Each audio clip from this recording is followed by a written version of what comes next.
నిర్లక్ష్యం వైఖరి కార్మికుల పట్ల కేంద్ర ప్రభుత్వం నిర్లక్ష్యం వైఖరి. We want justice. We want justice.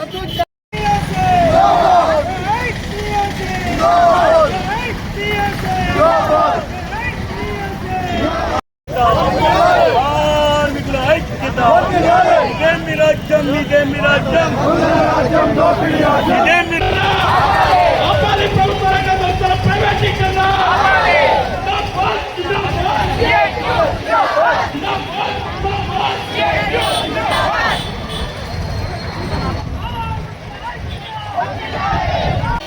కేంద్ర ప్రభుత్వం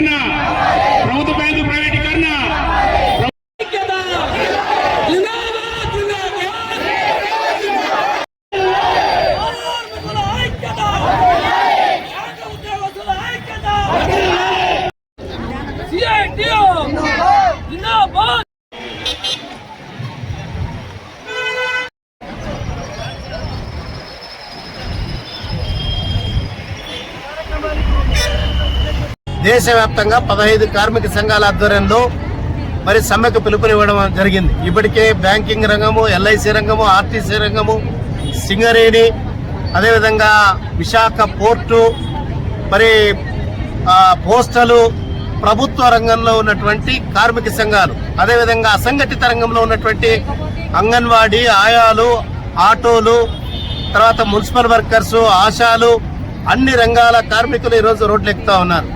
దీనికి ప్రధానమైనటువంటి కారణం 11వ సంవత్సరం పరిపాలన కొనసాగిస్తున్నటువంటి నరేంద్ర మోడీ ఇప్పటికే దేశవ్యాప్తంగా అనేకమైనటువంటి కార్మిక హక్కులను కాలరాశాడు.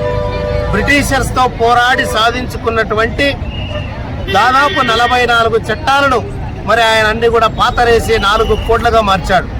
యాజమాన్యాలకు అనుకూలంగా, కార్మికులకు వ్యతిరేకంగా ఈ చట్టాలు రూపొందిస్తా ఉన్నారు. అందుకే ఈరోజు ఏఐటీసీగా అడుగుతా ఉన్నాం, ఏవైతే కార్మిక హక్కులు ఉన్నాయో వాటిని కాలరాస్తే ఊరికనే ఉండేటువంటి ప్రసక్తే లేదని చెప్పి ప్రభుత్వం లేబర్ కోర్టులో నవంబర్ 21వ తారీఖున నోటిఫికేషన్ చేసింది. 29 చట్టాలను 4 లేబర్ కోర్టులో చేసింది. దీనికి వ్యతిరేకంగా దేశవ్యాప్తంగా ఈరోజు దేశం మొత్తం మీద అన్ని రాష్ట్రాల్లో ప్రదర్శనలు, ర్యాలీలు, నిరసన కార్యక్రమాలు. మోడీ ఈ శబ్దం వినైనా మరి వెనక్కి తీసుకోవాలా, లేకపోతే భవిష్యత్తులో పెద్ద ఎత్తున ఉద్యమిస్తాం. ఈరోజు చేస్తున్నటువంటి సమ్మె కార్మికుల గురించే కాదు, లేబర్ కోర్టులు ఒకటే కాదు. 8 గంటల నుంచి 12 గంటలు పనిచేశాడు, దాంట్లో చేర్పులు చేశాడు. ప్రభుత్వ రంగాన్ని ప్రైవేట్ పరం చేస్తున్నారు. అదానికి, అంబానీకి ఒప్పచెప్తున్నాడు. రెండో వైపున అమెరికా వారికి ఈరోజు అధ్యక్షుడికి మోకరిల్లుతున్నాడు.